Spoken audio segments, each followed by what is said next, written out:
Con su permiso, presidente. En Movimiento Ciudadano hemos escuchado con atención todos los posicionamientos y las reservas, y en todos y cada uno de ellos se expuso la necesidad de combatir los monopolios. Los ciudadanos allá afuera y quienes están siguiendo este debate se preguntan por qué la discusión, por así decirlo, si los monopolios están prohibidos en la Constitución.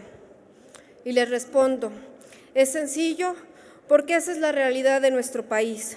Los monopolios existen, están presentes, aun cuando estén prohibidos en la Carta Magna.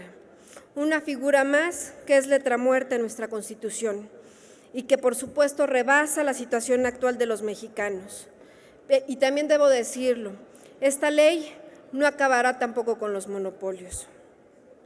Aunque presenten un atraso económico para todo el mundo, la desigualdad en la distribución de los ingresos ha sido identificada como el mayor de los riesgos globales.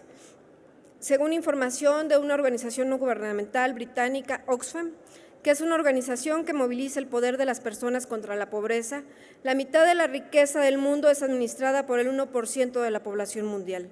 En México, la falta de competencia y las fallas regulatorias han sido determinantes para tener en el país al hombre más rico del planeta.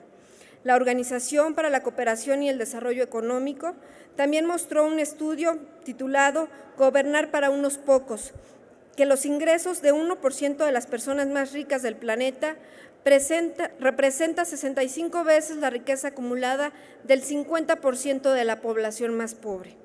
Pero no conformes con la existencia de las prácticas monopólicas, también encontramos concentraciones ilícitas y barreras que disminuyen, dañan o impiden la libre competencia en la producción, procesamiento, distribución o comercialización de bienes y servicios. Existen empresas que, cuando se ven presas de la competencia, recurren a prácticas ilícitas que, por mencionar un ejemplo, llevan a forzar a los consumidores a no utilizar productos de las marcas que ponen en riesgo sus intereses, creando un ambiente de incertidumbre hacia los usuarios que comercializan los distintos productos o servicios. Estas prácticas no pueden seguir ocurriendo, ya que dañan y laceran la economía de los ciudadanos. La solución que plantea el Ejecutivo es sancionar a las personas que realicen estas actividades con su inhabilitación por un plazo de 5 años y multas equivalentes a 200,000 veces el salario mínimo general diario vigente para el Distrito Federal. Es decir, las personas que incidan en prácticas monopólicas como consejeros, administradores, directores, gerentes, directivos, ejecutivos, agentes, representantes o apoderados de alguna persona moral, deben ser inhabilitadas de sus labores por 5 años, además de pagar una multa aproximadamente de 13 millones de pesos, según el salario mínimo general vigente. Sin embargo, consideramos que estas medidas no serán suficientes para evitar que se incurra nuevamente en estas graves faltas que dañan tanto a la economía mexicana. Es por tal razón que presentamos estas reservas, con la finalidad de aumentar la cantidad a pagar por concepto de multas y, lo más importante, proponemos la inhabilitación definitiva a las personas que incurran en prácticas monopólicas y concentraciones ilícitas, ya que será la única forma de evitar que los grandes consorcios corrompan la legalidad de nuestra Carta Magna. La propuesta para la fracción 10 del artículo 120 es para quedar como sigue.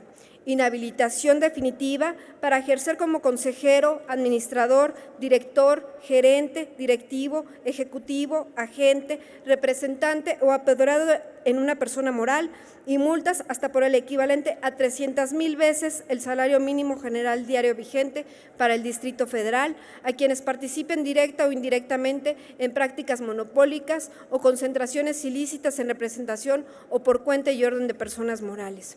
La propuesta para la fracción 11 del artículo 120, para quedar como sigue: multas hasta por el equivalente a 370,000 veces el salario mínimo general diario vigente para el Distrito Federal a quienes hayan coadyuvado, propiciado o inducido en la comisión de prácticas monopólicas, concentraciones ilícitas o demás restricciones al funcionamiento eficiente de los mercados en términos de la ley. La reserva para el artículo 129, debo decir que en el dictamen a discusión se contemplan algunas sanciones. Como ya lo dije, como lo son el orden de suprimir o corregir una conducta por ser una práctica monopólica, multas de carácter administrativo de hasta el 10% de los ingresos anuales del infractor y sanciones penales de 3 a 10 años. En caso de reincidencia, la Comisión Federal de Competencia Económica puede imponer una multa hasta por el doble de lo que corresponda. Entrando al tema de sanciones, observamos que además de no tener el peso suficiente para evitar reincidencias o eliminar estos hechos, la gran mayoría de las veces no se realizan conforme a derecho, dejando pasar los términos marcados por la ley, pudiéndose dar el caso, por ejemplo, de iniciar una investigación 9 años después de cometido un ilícito. Por lo tanto, la prescripción otorgada por la ley contaría solo con un año más tanto para investigar e imponer la sanción, tiempo que no daría oportunidad alguna de desahogar los resultados ni de implementar el castigo adecuado, dando finalidad al caso y quedando impune ese ilícito. Algo que nos parece absurdo de esta ley es que el plazo, tanto para investigar como para sancionar, sean los mismos 10 años, sin tener en cuenta que son dos cuestiones totalmente diversas y por lo mismo deberían darse dos periodos distintos, uno para recabar toda la información pertinente cuya prescripción sea lo que estipula la ley y que además agregue otro periodo de 2 años para poder iniciar el proceso de imposición de sanciones, después de concluir la recopilación de información.